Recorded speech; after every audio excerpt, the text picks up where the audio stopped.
He had never intended to enter his house that day. It all started as an innocent mistake, an act of neighborly concern. My husband had left early that morning on a business trip, and I was spending another lonely day at home, cleaning and half-heartedly scrolling through social media. Around midday, I heard a strange noise coming from my neighbor's house. At first, I thought it was just the plumbing acting up, but when the sound continued, a steady rush of water, I became concerned. Mr. Ben had lived next door for years, age 60, recently widowed and living alone. He was a kind man who always seemed to have a quiet dignity about him. My husband and I had exchanged pleasantries with him over the years, but I wouldn't say we were close. Yet I couldn't help thinking that something was wrong. Maybe he had slipped or fallen. His front door was slightly ajar, which added to my concern. I knocked gently and called out, "Mr. Bennett, are you all right?" There was no answer. I hesitated, feeling uncomfortable entering someone's home without permission, but the sound of running water grew louder and my imagination ran wild.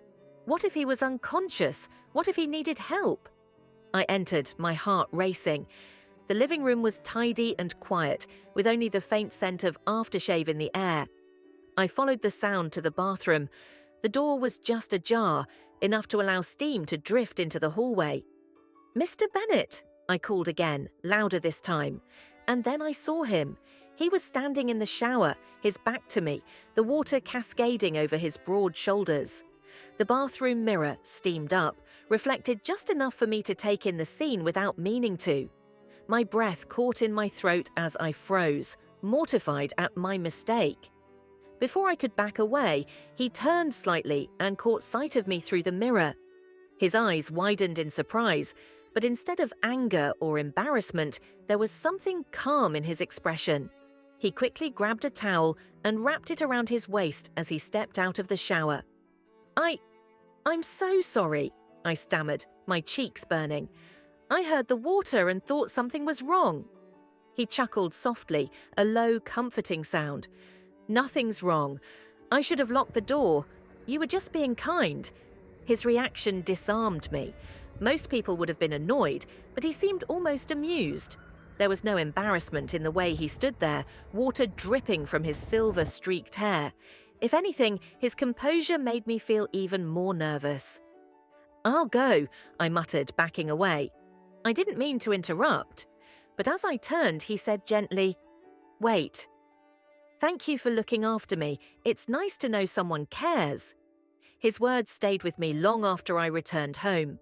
I told myself it was just a fleeting moment, a harmless encounter, but deep down I knew something had changed. The days that followed were filled with a strange mixture of curiosity and unease. I avoided Mr. Bennett, too embarrassed to face him, but I couldn't get the image of him out of my mind. It wasn't just the way he looked, it was his calmness, his kindness.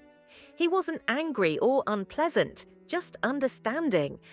One afternoon, as I was trimming the bushes in my garden, his voice startled me. "Looks like you've got a green thumb," he said with a smile, leaning against the fence that separated our gardens. My first instinct was to mumble something and retreat, but his friendly tone disarmed me. "It's more of a battle than a skill," I replied, forcing a small laugh. He chuckled and leaned closer. "You do it better than I would. My wife was the one with the talent for these things." His expression softened, a flicker of sadness in his eyes. "I let most of her plants go, couldn't keep up with them." There was a vulnerability in his voice that made me pause. "I could help if you want," I offered, the words leaving my mouth before I could think. And so it began. The following days became something of a routine. I'd spend an hour or two in his garden, helping him with the overgrown shrubs and neglected flower beds. He would join me, telling stories about his late wife, his years as a teacher, and the travels he had always planned but never quite got around to. His voice had a way of drawing me in, warm and steady, like the hum of a soothing melody. At first it felt innocent, two neighbors sharing a connection, but the way he looked at me sometimes lingered longer than it should. I noticed the way his gaze softened when I laughed, the way his hand brushed mine as we worked side by side, and I couldn't deny the way my heart skipped a beat when it happened. One afternoon, as we stood admiring the newly tidied garden, he handed me a glass of lemonade. Our fingers touched briefly, and I felt a jolt, as if the air between us had shifted. For a moment, neither of us moved.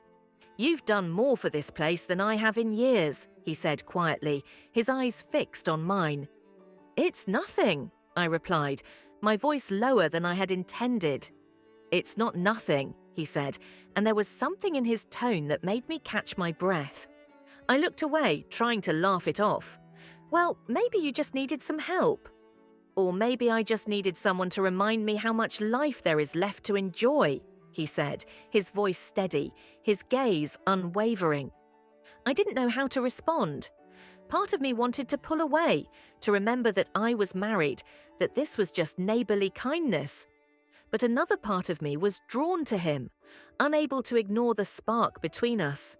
The evening that everything changed was quiet, with a light rain pattering against the windows. My husband had called earlier to say that he was extending his trip for another week. I feigned understanding on the phone, but deep down I felt the growing weight of loneliness pressing against my chest. I hadn't planned to go to Mr. Bennett's that night, but somehow I found myself at his door, holding a plate of biscuits I'd baked to distract myself. When he opened the door, his smile was warm, his eyes bright with surprise. "For me?" he asked, gesturing to the biscuits. "I just thought you might like something sweet," I said, feeling foolish but unable to walk away. He invited me in, and soon we were sitting in his cozy living room, the warmth of the fire contrasting with the chill outside.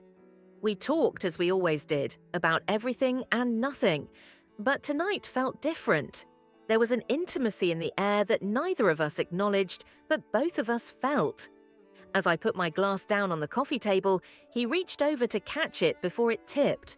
Our hands collided, and instead of pulling away, we both froze. I looked up to find his eyes on mine, searching, questioning. "You don't have to stay if you're uncomfortable," he said quietly, his voice steady but tinged with hesitation. "I'm not uncomfortable," I whispered, the words slipping out before I could stop them. It was as if a dam had burst. He leaned closer, and I didn't move away. The space between us dissolved, and when his lips met mine, it was soft at first, almost cautious. But the moment quickly deepened, driven by months of unspoken longing. I knew it was wrong. Every fiber of my being screamed that this shouldn't be happening, but in that moment, nothing else seemed to matter. Only the way his hands held me, the way his touch made me feel seen, wanted, alive. Time blurred. The rain outside grew heavier, but inside all was quiet, except for the sound of our breathing and the soft crackling of the fire. He paused once, looking at me as if to give me the chance to stop, to say no. But I didn't. When it was over, we sat in silence, the weight of what had just happened settling over us. He took my hand and held it gently, his thumb brushing my skin. "I never meant to complicate your life," he said quietly. I didn't know what to say. My thoughts were a whirlwind of guilt and desire, fear and exhilaration. I should have felt ashamed, and part of me did. But another part, a part I didn't want to admit existed, felt liberated, as if I had finally broken free from a cage I didn't even know I was in. I stayed longer than I should have that night, only leaving when the rain had stopped. As I walked back to my house, my heart was heavy, my mind swirling with questions. What had I done? And why, in spite of everything, did I want to do it again? The days that followed were a blur of guilt and longing. Every glance at my husband felt like a betrayal. Every moment alone brought back memories of that night. I told myself it was a mistake, something that would never happen again. But the pain in my chest said otherwise. Mr. Bennett and I avoided each other at first, as if pretending it hadn't happened would erase it. But the silence between us was unbearable. One evening, I found myself at the fence separating our gardens, and he was there, waiting, as if he knew I'd come. "I've been thinking about us," he said quietly, his eyes fixed on mine. "And I don't want to hurt you or your life." "Neither do I replied, my voice faltering. The truth was, I didn't know what I wanted. He sighed and leaned against the fence. "I've spent so many years alone, telling myself I didn't need anyone, but then you came along and I—" He stopped, shaking his head as if searching for the right words. "I never expected this, any of it." I felt tears sting my eyes. "It's not just you. I'm the one who let this happen. I'm the one who—" "Don't," he interrupted gently. "We're both responsible, but this isn't fair to you or to your husband." His words should have been a relief, but they only made the pain worse. "So what do we do?" He hesitated, then reached out and took my hand. "We move on. We forget this ever happened." But forgetting wasn't as easy as saying the words. The tension between us didn't go away, even when we tried to keep our distance.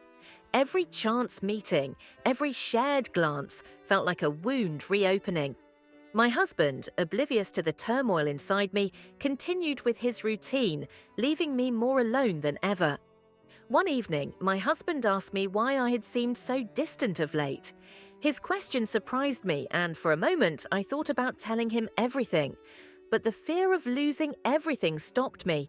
Instead, I lied and said I was just tired, that life had been stressful. He accepted my answer without pressing further, but the weight of the lie remained with me. Mr. Bennett, true to his word, began to walk away. He stopped coming to the fence, stopped inviting me. It hurt more than I expected, but I told myself it was for the best. I concentrated on my marriage, trying to rebuild what I'd let crumble. But every now and then I'd catch a glimpse of him in his garden, and my heart would ache all over again.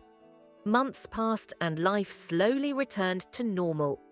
But the memory of that night, of what we shared, never really left me. It lingered in the quiet moments, in the spaces between my thoughts. I often wondered if he felt the same, if he still thought of me as I thought of him.